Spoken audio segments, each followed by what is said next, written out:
Hello mga boss! Ngayong araw, may sobrang importanting trading psychology video ako para sa inyo. Hindi lang ito galing sa isang libro. Pinagsama-sama ko ang mga pinaka-powerful insights mula sa iba't ibang best-selling books para mabigyan kayo ng pinaka-practical at effective lessons. Sigurado ako na kapag pinakinggan nyo ito, makaka-relate ito sa inyong trading journey at makakatulong para makita nyo ang market sa ibang perspective.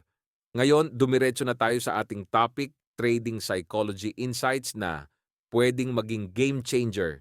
Kung may matutunan kayo sa video na ito, huwag kalimutang i-like, i-share at mag-subscribe para makatulong sa paglago ng channel at makapagbigay pa ako ng mas maraming content para sa inyo. Tanggapin ang kawalang katiyakan, embrace uncertainty. Sa trading, karamihan ng tao ay naghahanap ng kasiguraduhan. Gusto nilang malaman kung saan papunta ang market. Pero sabi ni Mark Douglas sa Trading in the Zone, ang certainty ay isang ilusyon. Para magtagumpay, kailangan mong tanggapin na ang market ay unpredictable at gawing kakampi ang uncertainty. Sabi ni Douglas, ang tunay na tagumpay sa trading ay nagmumula sa tanggap ng risk bilang natural na parte ng laro, hindi isang bagay na dapat katakutan. Hindi mo kailanman makokontrol ang market ng buo, gaano man karaming research ang gawin mo. Pero kapag natanggap mo ito, mas magiging madali para sa'yo na i-manage ang emotion mo. Most traders fail dahil gusto nilang laging tama. Pero ang mga professional na traders ay iba mag-isip. Nakatuon sila sa probabilities, hindi predictions. Para sa kanila, ang bawat trade ay isang resulta sa loob ng maraming trades. Hindi nasusukat ang tagumpay nila sa isang trade lang. Kapag natutunan mong tanggapin ang uncertainty, mawawala ang pressure na laging tama ka. Magiging focus mo na lang ang consistent na pag-execute ng plano mo, imbes na mag-react emotionally sa bawat galaw ng market, the power of detachment. Isa pang mahalagang insight ni Mark Douglas ay ang emotional detachment o ang pag-disconnect ng emosyon mo sa bawat trade. Dapat mong tingnan ang bawat trade bilang parte ng mas malaking picture, hindi isang personal na tagumpay o kabiguan. Kapag masyado kang emotionally attached sa isang trade, bawat panalo ay parang malaking achievement at bawat talo ay parang personal na failure. Ito ang dahilan kung bakit maraming traders ang gumagawa ng impulsive decisions tulad ng pag-cut ng winners ng maaga o paghawak sa losing trades ng mas matagal. Pero ito ang mindset shift. Tingnan ang trading katulad ng isang kasino. Alam ng kasino na hindi sila mananalo sa bawat bet, pero dahil may edge sila, panalo pa rin sila sa long term. Ganoon din dapat ang mindset ng isang trader. Hindi mo kailangang manalo sa bawat trade, basta sinusunod mo consistently ang system mo. Ang pagiging detached ay hindi ibig sabihin na wala kang pakialam. Ibig sabihin nito, nagtitiwala ka sa strategy mo at hindi ka basta-basta natitinag ng short-term results. Natututo ka sa bawat loss pero hindi ka nagpapadala ng emosyon. Losses are your teachers. Sabi nga ni Mark Douglas, ang bawat talo ay isang pagkakataon para matuto at mag-grow. Imbes na tingnan ang losses bilang failure, tingnan ito bilang feedback. Sa bawat trade na natalo ka, itanong mo, sinunod ko ba ang plano ko? May nakita ba akong warning signs na hindi ko pinansin? Paano ko maiiwasan ang ganitong pagkakamali sa susunod?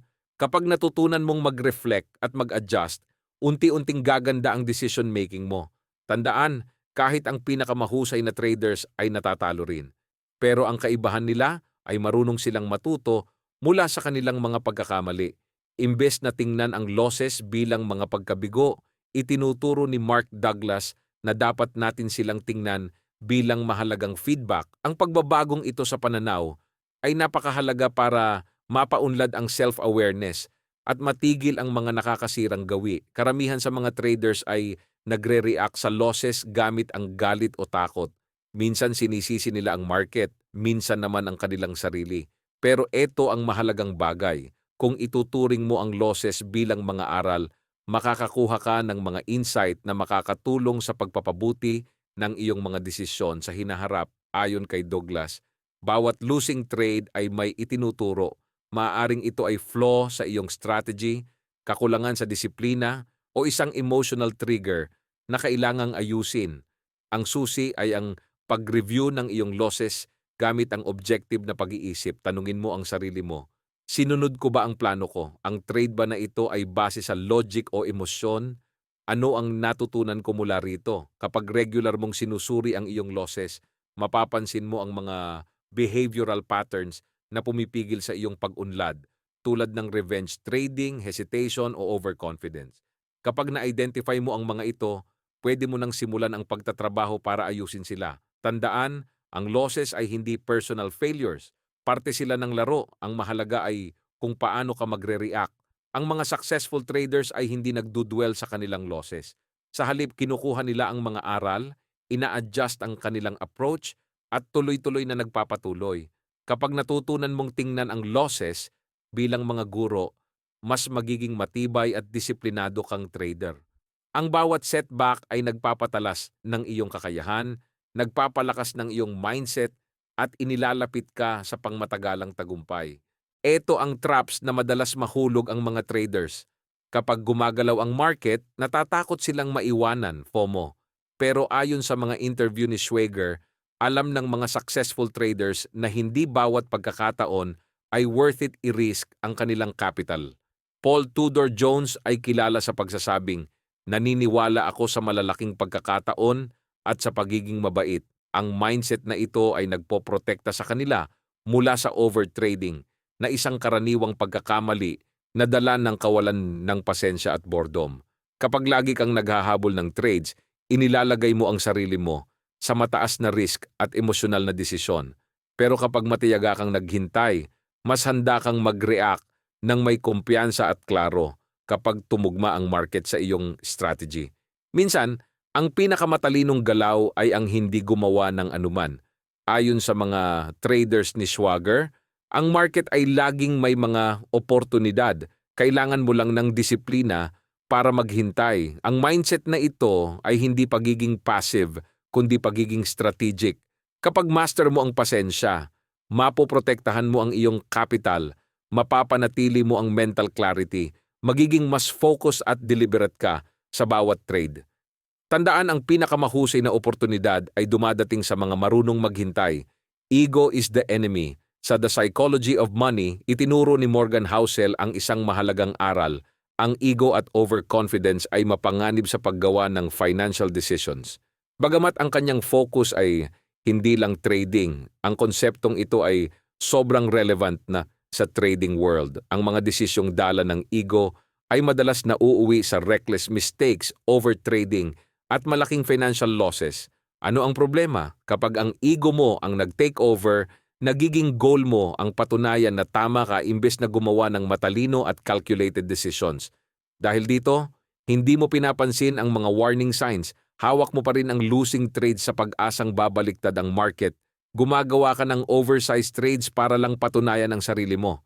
Pero malinaw ang mensahe ni Housel, overconfidence blinds you to reality, and in the market, reality always wins.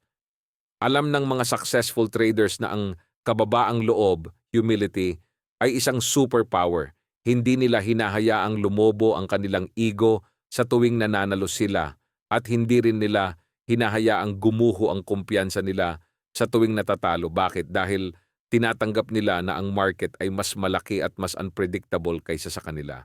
Kahit gaano ka kagaling, kaya at kayang ipakita ng market na mali ka.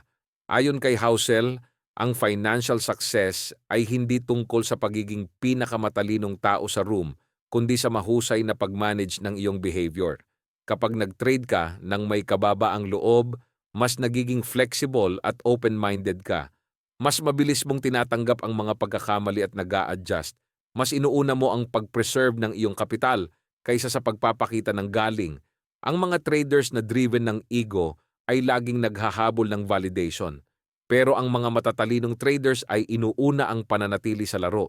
Kapag binitawan mo ang ego mo at tinanggap mong hindi mo makokontrol ang market, makakakuha ka ng clarity at disiplina, mga katangian na magdadala sa iyo ng pangmatagalang tagumpay. Common na pagkakamali ng mga trader. Maraming trader ang nagnanais ng mabilis at malaking kita, pero ang katotohanan ay ang paghahangad ng home runs ay kadalasang nauuwi sa emosyonal na desisyon, maling hakbang, at malaking pagkatalo. Sina Koda at iba pang matagumpay na trader ay nauunawaan na ang maliliit na panalo na paulit-ulit ay bumubuo ng matibay na pundasyon. Tuwing sumusunod ka sa iyong plano at nakakamit ng maliit na tagumpay, pinalalakas mo ang positibong gawi at kumpiyansa sa iyong sistema.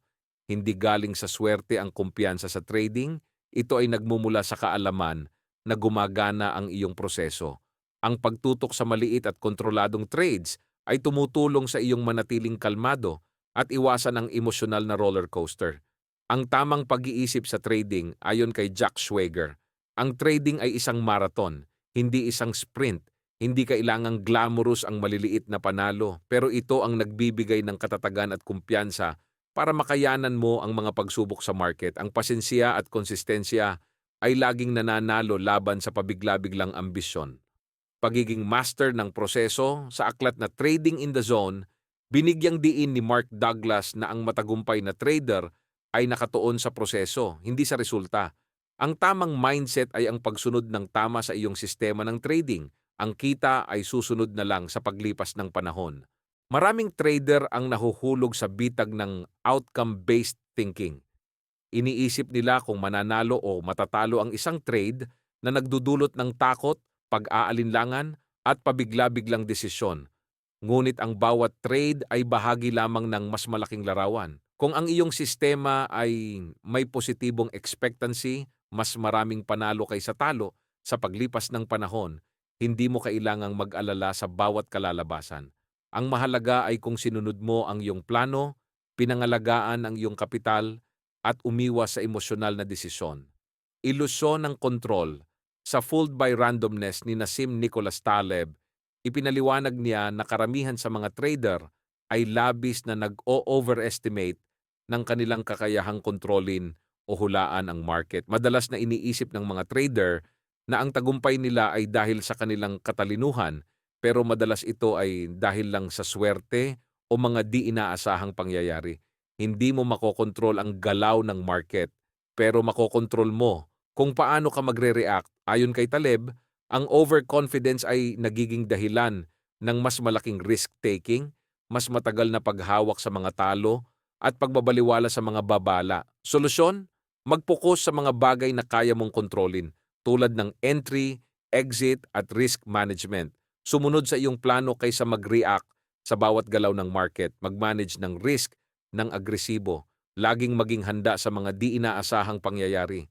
Kapag inalis mo ang ilusyon ng kontrol, mas magiging disiplinado ka at mas makakagawa ng matalinong desisyon. Power of a simple system. Sa The Little Book of Trading ni Michael Covell, binigyang diin niya na ang simpleng sistema ay mas epektibo kaysa komplikado. Maraming trader ang nag-iisip na mas maraming indicator at patakaran ang magbibigay ng mas magandang resulta. Pero kadalasan, ang sobrang komplikasyon ay nagdudulot lang ng kalituhan at pag-aalinlangan.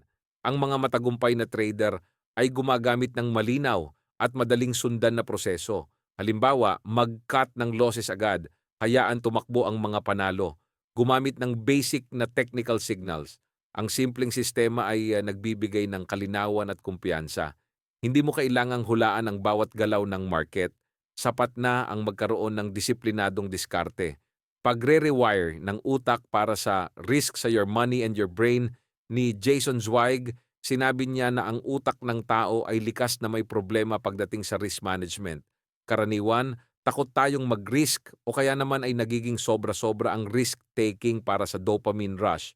Ang tamang diskarte ay matutong kontrolin ang emosyon at gumawa ng matalinong desisyon. Mag-develop ng isang trading system na may malinaw na risk management plan. Sa ganitong paraan, mababawasan ang emosyonal na desisyon at mas magiging disiplinado ka sa bawat galaw ng market. Sa madaling salita, huwag magmadali para kumita ng malaki. Unahin ang maliit pero tuloy-tuloy na panalo. Magtuon sa proseso, hindi sa resulta. Huwag isipin na kaya mong kontrolin ang market. Kontrolin mo ang iyong diskarte at emosyon. Piliin ang simple pero epektibong sistema. Magkaroon ng tamang pag-iisip sa paghawak ng risk. Kung susundin mo ito, mas magiging matibay at matagumpay ka bilang isang trader. Pag-iwas sa intuition trap. Ayon kay Coates, ang mga profesional na trader ay hindi nagtitiwala sa kanilang pakiramdam. Nagtitiwala sila sa data at mga patakaran. Hindi mapagkakatiwalaan ang emosyon, lalo na kapag pera na ang nakataya. Kapag mas intense ang market, mas kailangang umasa sa isang sistematikong diskarte kaysa sa instinct. Paano iwasan ang intuition trap? Sundin ang iyong mga patakaran. Siguraduhin na mayroon kang malinaw na plano para sa entry, exit at risk management. At sundin ito kahit ano pa ang nararamdaman mo. I-track ang iyong mga desisyon, magtago ng trading journal para makita ang mga pattern sa iyong emosyonal na reaksyon at matukoy kung kailan ka nadadala ng emosyon. Mag-pause bago magdesisyon. Kapag nararamdaman mong dapat ka nang pumasok o lumabas sa isang trade, huminga muna ng malalim at suriin ulit ang data. Tandaan, sa pang-araw-araw na buhay maaaring gumana ang intuisyon, pero sa trading madalas itong patibong. Ang tagumpay ay nagmumula sa disiplina, data, at isang maaasahang proseso. Ang disiplina ng self-talking sa aklat na What I Learned, Losing $1,000,000 ni na Jim Paul at Brendan Moynihan, tinuturo nila na ang iyong mga iniisip at sinasabi sa sarili ay may malaking epekto sa iyong trading. Bakit delikado ang negatibong self-talk? Kapag hinayaan mong gumala ang iyong mga negatibong isipin tulad ng kailangan ko ng manalo o babalik din ang market, nawawalan ka ng kontrol. Ang mga ganitong mindset ay nagtutulak sa mga trader na manatili sa talo o gumawa ng impulsibong desisyon. Paano kontrolin ang self-talk? Question your thoughts. Kapag nahuli mo ang sarili mong nag-iisip ng emosyonal, tanungin ang sarili, ano ang sinasabi ng aking plano? Focus on the process. Iwasan ang outcome-based thinking tulad ng kailangan kong manalo. Sa halip tanungin, sinusunod ko ba ang aking sistema? Gumawa ng mental checkpoints. Bago pumasok o lumabas sa trade, itanong, base ba ito sa plano ko o sa nararamdaman ko lang? Kapag natutunan mong kontrolin ang iyong self-talk, mananatili kang kalmado at disiplinado, anuman ang mangyari sa market, ang confidence paradox. Sa trading, may manipis na linya sa pagitan ng kumpiyansa at sobrang kumpiyansa. Ayon kay Mark Douglas, ang tunay na kumpiyansa ay nagmumula sa paghahanda at mastery ng iyong sistema, hindi sa lakas ng loob o matinding tiwala sa sarili. Bakit mapanganib ang sobrang kumpiyansa? Kapag naniniwala kang hindi ka maaaring magkamali, madalas mong balewalain ang risk, magpapatuloy sa talo o pumasok sa trades nang walang sapat na pagsusuri. Sa kabilang banda, ang kakulangan sa kumpiyansa ay nagdudulot ng pag-aalinlangan, pag-exit ng maaga, at takot na sumubok ng mga tamang oportunidad. Paano magkaroon ng tamang confidence? Master your process, alamin at subukan ang iyong trading plan sa iba't ibang market conditions. I-track ang iyong performance. Gumamit ng journal para matukoy kung anong gumagana at hindi. Ang tunay na kumpiyansa ay nagmumula sa napatunayan ng resulta. Maging mapagpakumbaba, walang 100% epektibong strategy. Manatiling bukas sa mga pagbabago at patuloy na matuto. Tandaan, ang mga tunay na matagumpay na trader ay hindi nagmamalaki. Tahimik nilang sinusunod ang kanilang proseso dahil pinaghandaan at pinag-aralan nila ito ng husto. Konklusyon, ang tagumpay sa trading ay hindi lang tungkol sa mga strategy. Mas mahalaga ang tamang mindset, ang mastery ng self-talk, pagyakap sa uncertainty, at pagbuo ng tahimik pero matibay na kumpiyansa ay mga pundasyon ng matagumpay na trading career. Kung may nagustuhan kang konsepto o gusto mong matuto pa tungkol sa isang partikular na libro o ideya, mag-iwan ng komento. Lagi akong bukas sa mga suggestions at patuloy na gumagawa ng content batay sa inyong feedback. Salamat sa panonood. Magpatuloy sa pag-aaral, manatiling disiplinado at kita-kits ulit sa susunod na video.